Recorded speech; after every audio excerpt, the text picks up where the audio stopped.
लालन पालन करने में बड़ी तकलीफ होती होगी। एक काम करो ना बहन, तुम ऐसा करो, मेरे पति तो बड़े भोले वाले हैं, तुम्हारे कोई अगर परिवार पुत्र हो तो तुम वो मुझे दे देना और मैं तो उस पुत्र के बदले तुम्हें बहुत सारा धन दूंगी। सहेली बोली वो तो सब ठीक है, मैं आपको अपना पुत्र दे दूंगी, लेकिन इस फल के खाने से पुत्र होता है या नहीं, इस बात की तो परीक्षा लेनी चाहिए। तो महाराज दोनों ने उस फल को गौ माता को खिला दिया। पंडित जी के घर जो गाय थी ना, उसको वो फल खिला दिया और समय पर बहुत सुंदर पुत्र का जन्म हुआ। धुंधली देवी की सहेली के एक पुत्र हुआ। उस पुत्र को धुंधली ने ले लिया और जोर जोर से हल्ला मचा दिया कि मुझे बेटा हुआ है, मुझे बेटा हुआ है। और महाराज बड़े वस्त्र अन्न भूषण सब कुछ बांटे, खूब दान किया। पंडित जी बहुत खुश है, लेकिन पंडित जी अंदर की बात को खोज जाता है। पंडित जी बड़े प्रसन्न है, खूब लुटा रहे हैं महाराज कि मुझे पुत्र हुआ है, मुझे पुत्र हुआ है। थोड़े दिन बाद में गौ माता भी जो उसको फल खिलाया था, उसके भी एक पुत्र हुआ। पूरा शरीर जो है बालक के जन्म लेने के 3 महीने फिर उसके बाद में जो पुत्र हुआ, सजनों आगे बढ़ रहे हैं, कितने ऊंचे पहुंच रहे, उनका कर्म है अपना। उस कर्म को देख करके दुनिया वाले परेशान क्यों होते, नहीं होना चाहिए। ये जरूरी थोड़ा ही है कि हमारे पास नहीं, सामने वाले के पास है वही हमारे पास होना चाहिए, ऐसा नहीं। जिसको जो है, जिसके पास जो है, वो उसके कर्म के अनुसार उसको मिल रहा है और मिलता है। तो जिसके कर्म में नहीं है उसको नहीं मिलेगा, चाहे वो गृहस्थ हो चाहे वो संत हो। इसलिए कभी किसी को देख करके ईर्ष्या भाव, चाहे गृहस्थ में हो चाहे संत में हो, कभी नहीं करनी। जो भी जिसके पास है उसको ठाकुर जी की कृपा समझ के कि हमारे प्रारब्ध में इतना ही था और यही है, हम उसको लेकर के खुश रहें। ईर्ष्या नहीं पालें, दोष नहीं पालें। ईर्ष्या करोगे तो दोष भी बढ़ जाएगा, इसलिए ईर्ष्या नहीं करोगे तो दोष से भी मुक्त रहोगे।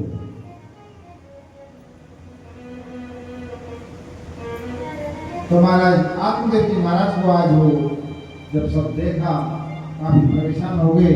अब जंगल दिख रहा है, आत्मदेव के मन में भाव जगा और बोले,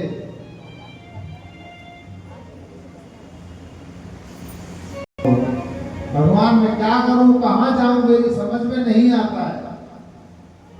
3-4 दिन से उदास होकर के बैठे थे। इस बेटा ने तो मेरे घर को नरक का द्वार बना दिया है, बिल्कुल मेरे घर को नरक बना दिया है। गाय के जो पुत्र है गोवर्धन जी महाराज आत्मदेव के पास में आए। पिताजी कहते थे, उससे प्रेम से पिताजी बोलते थे आत्मदेव जी से, कहा तो क्यों रोते पिताजी, आप क्या बात है, आप क्यों रो रहे हैं? कई महीनों से मैं आपको देख रहा हूँ, बड़े उदास हो आप। आत्मदेव ने गोवर्धन से कहा, बेटा मेरा मार्गदर्शन करो, पुत्र मेरी समस्या का समाधान करो, मैं क्या करूँ? घर छोड़कर वन में जाऊं तो कैसे जाऊं? इतना मन में प्रबल वैराग्य नहीं है, मैं कैसे जाऊं? गोवर्धन जी ने बहुत सुंदर बात कही,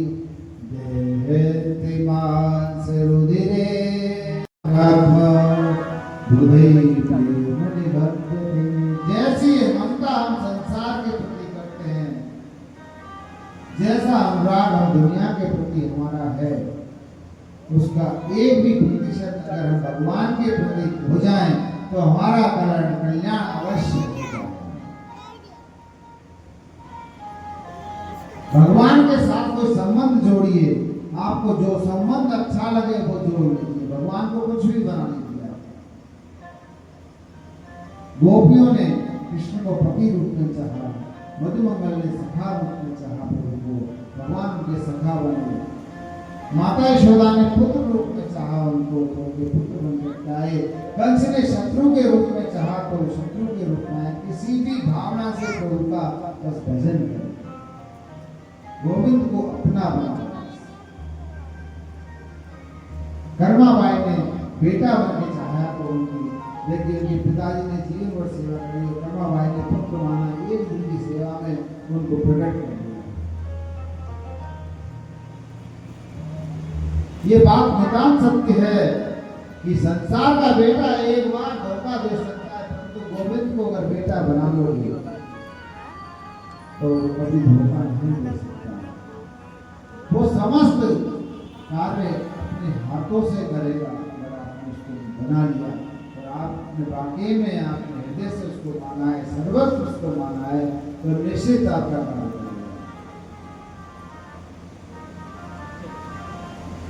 पंडित जी, और फिर मैंने तुम्हारी मस्तिष्क रेखा को देखा है कि सप्त जन्म वधि तव पुत्रो नीव चनीव जन, आपको 60 जन्मों तक पुत्र का सुख नहीं है।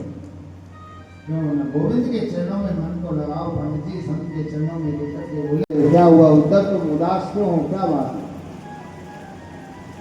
क्या हुआ उद्धव? तो उद्धव जी बोले, गोविंद तुम अपनी लीला को समाप्त करके जा रहे हो, आगे कलयुग आने वाला है और कलयुग में आपसे मिलने का सहजतम उपाय क्या है? भगवान हंस के बोले, अभी पागल, ना कहीं मैं आता हूँ ना कहीं मैं जाता हूँ, मेरा आना जाना होता ही नहीं है उद्धव। और एक बात कहूँ कि हाँ, मेरा जो अपना स्वरूप है वो ही स्वरूप श्रीमद् भागवत में प्रतिष्ठित है। और इस प्रकार अपना जो तेज है वो श्री कृष्ण उस ज्ञान में तेज को लेकर के श्रीमद् भागवत में सप्ताह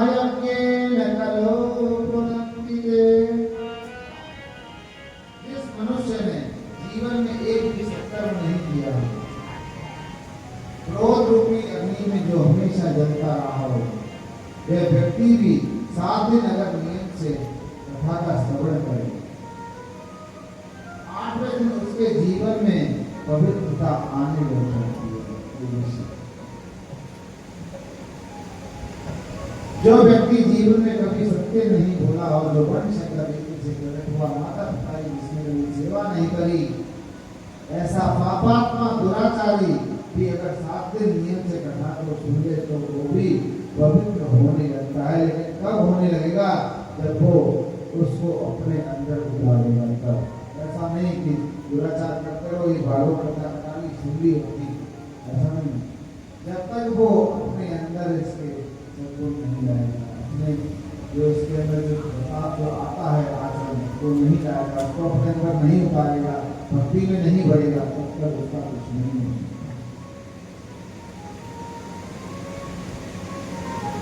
संत कुमारों ने कहा कि जब 17 ही नारद जी हमको ये बात कहते हैं कि जीवन पर्यंत पाप करते करते जिसकी अकाल मृत्यु हो जाए, वो मरने के बाद में अगर भूत प्रेत बन जाए तो वो भी भागवत होकर के मुक्ति पर प्राप्त कर सकता है। लेकिन कोई इसको नियम से सुने, भागवत वो लालू पालन करेगा, इसे वो तकलीफें सहेगा। लेकिन पंडित जी मन में सोचते एक बेटा होता तो कम से कम प्रभात किया तो बढ़ता, परिणाम तो बढ़ता है, वंश की वृद्धि तो होती। मन में थोड़ी थोड़ी उदासी आती थी, लेकिन विद्वान है ना, मन को समझा लिया करते थे। अब क्या हुआ महाराज, इनके यहाँ पड़ोसियों का आना शुरू हो गया। अच्छे पड़ोसी परमात्मा की कृपा से ही मिलते हैं, सत्य है। पड़ोसी भी भगवान की कृपा से अच्छे मिलते हैं, नहीं तो पड़ोसी मिलना बड़ा संभव है।